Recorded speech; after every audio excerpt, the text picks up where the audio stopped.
The only missing part of the memory, obviously, is that my dad and grandpa is not part of this. I thought it was also interesting that in Madison's video, she was in front of our mission statement. One of the 6 pillars of our mission statement that my dad started, and to this day has never changed. And that's probably one of the things that I think we should talk a little bit about, is maybe some memories of Grandpa. I don't have like specifically Grandpa in business. I do know that when I started at Jaqua, it was super rewarding. I was talking to Rick Krepis, and he was just sharing with me some great memories of Chuck, to be able to kind of talk with him about what my grandpa was like on a professional level. Has been a really, really rewarding experience. It's definitely a legacy that lives on, that I get to continue to learn about through the company and through agents who've helped build it. So that's definitely been very rewarding for me. I'll never forget when I took my exam for the first time.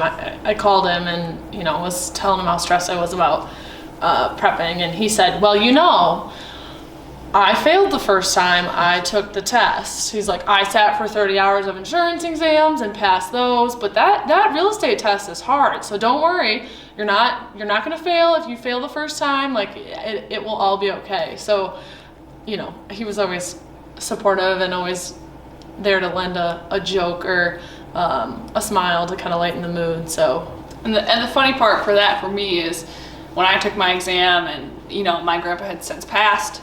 And I had called my grandma and said, hey, Grandma, I passed my real estate exam. And she said, well, people often forget that myself am also licensed. So people often say that Chuck is the realtor of the family, but it actually might be Grandma Jaqua as well. That's correct. So, yeah. I think he made her get her license. I don't think she wanted to. I think he made her. I think I've told this story many times, but after going to the University of Michigan Business School, came back and got in the business, and really thought my dad was not much of a businessman, because I was looking for an employee handbook, I was looking for a strategic plan, I was looking for budgets, and I was looking for rules and regulations, everything that they taught me in the business school. But that was all generated or kind of directed at corporate training. And when I got back into the business, I realized that my dad didn't need all those things. What he really was excelled at, what he was so great, was with people. And the fact that he treated people and helped people and took an interest in people, which is the basis for our mission statement that will never change, because we are in a people business, and we surround ourselves with people, and together as a group we excel as people, and that is a legacy that will live on forever.